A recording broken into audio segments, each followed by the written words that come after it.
Ils sont la crème des stylistes et des créateurs du Mali et ils présenteront leur collection ce week-end en région parisienne. Ils sont invités du festival Kaoural et nous sommes avec Fatoumata Yaranangor, cofondatrice de ce festival. Bonsoir. Bonsoir. Soyez la bienvenue au Journal Afrique. Merci d'être avec nous. Alors, le festival va débuter demain. Il se tient sur une journée. Ce sera à Aulnay-sous-Bois en région parisienne. Peut-être un mot simplement pour nous expliquer quelle est l'idée de ce festival, quelle est l'idée de départ. En fait, le festival Kaoural, c'est une initiative que j'ai lancée avec Aïssata Sidibé, une sœur malienne. On est parti d'un constat. En fait, on s'est rendu compte que généralement, il y a des activités ou des événements culturels axés sur des communautés, par exemple des Soniké qui font souvent des événements culturels ou même les Peuls.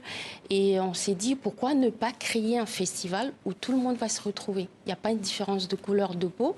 Et l'objectif, c'est ça, en fait. Par exemple, demain, vous allez voir, il y aura pas mal, des personnes qui viennent de tous les pays du monde. On se retrouve autour des activités. Il y aura un défilé de mode, une élection de Miss, une conférence aussi axée sur le thème la culture, un rempart contre le racisme et l'obscurantisme pour un monde de paix.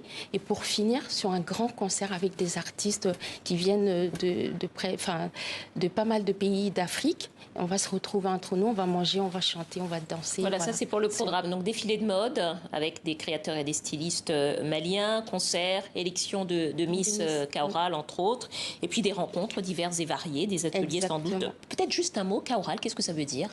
Alors Kaoural, c'est un mot peul, ça veut dire rassemblement. Justement, en fait, l'objectif, c'est que voilà, qu'on puisse se rassembler, quelles que soient nos origines, qu'on vienne, je sais pas, d'Afrique, d'Asie, d'Europe, peu importe.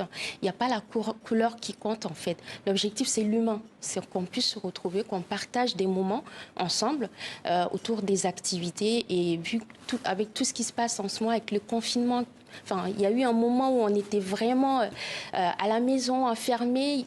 On s'est dit pourquoi pas à travers ce festival-là, on va se retrouver entre nous, on va passer de très bons moments, on va partager que de bons moments ensemble. C'était le souhait de faire partager la beauté de votre pays et de sa culture et de son patrimoine. Exactement. Alors on parlait de mode, je parlais de mode tout à l'heure, il y aura notamment au cours de ce défilé Jean-Kassim Dembélé qui sera présent, c'est un des créateurs maliens. Peut-être vous pouvez nous parler un petit peu de son travail. Alors Jean-Kassim, d'ailleurs, je suis habillée avec une de ses créations. C'est un jeune malien qui est bourré de talent. J'étais avec lui tout à l'heure, il n'y a même pas 3 heures, on discutait, on échangeait. Je suis même allée le chercher à l'aéroport. On a beaucoup échangé sur ses collections. C'est un jeune qui a envie de montrer une autre facette de la mode au Mali. Et je pense qu'à travers ses créations, demain, les gens sauront vraiment que... Alors peut-être qu'on va pouvoir regarder quelques-unes des créations de Jean-Kassim, si on a quelques photos, si on y arrive. Sinon, il faudra aller voir les créations de Jean-Kassim pour ceux qui le pourront. Il travaille avec quel type de matériaux? Et je crois qu'il a une nouvelle collection dont vous allez peut-être nous parler. Ah oui, bien sûr, il a une nouvelle collection. D'ailleurs, ce sera une surprise. C'est lui-même qui va présenter ces collections-là. Tout à l'heure, j'étais restée vraiment ébahie par toute la beauté de ses créations. Et les gens on va passer en tout cas un très bon moment avec ces collections. Et j'invite tout le monde à être là justement pour voir ce qu'il sait faire. Voilà. Alors, le Mali, jusqu'il y a quelques semaines encore, était sous le coup d'un embargo de la CEDEAO en raison du coup d'État et de la présence des autorités de transition, donc d'une junte militaire à la tête du pays.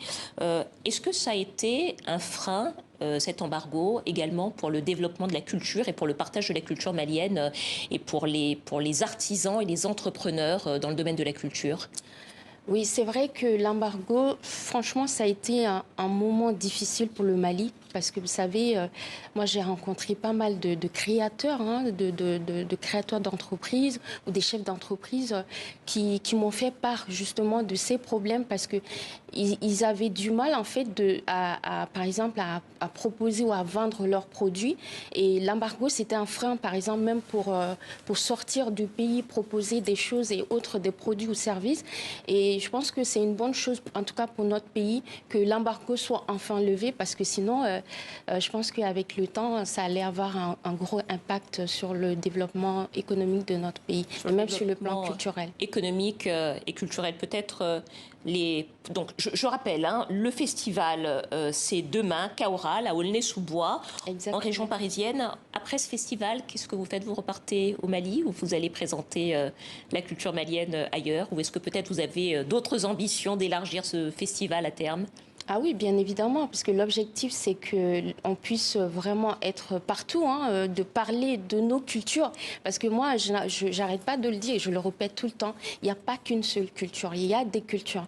Et c'est important de voyager, de rencontrer des gens, de partager des choses, parce que c'est à travers justement ce partage, on apprend les uns sur les autres, sur le plan culturel ou sur autre chose d'ailleurs. Et c'est une richesse. Et c'est important qu'on puisse, pourquoi pas, peut-être ce sera au Mali, pour la prochaine édition ou peut-être dans un autre pays, peu importe. Voilà, l'objectif, c'est de partager de bons moments, en tout cas sur le plan culturel. Voilà, le Mali, terre de culture également, il faut le rappeler. Merci beaucoup Fatoumata Yaranangor, cofondatrice du festival Kaoral.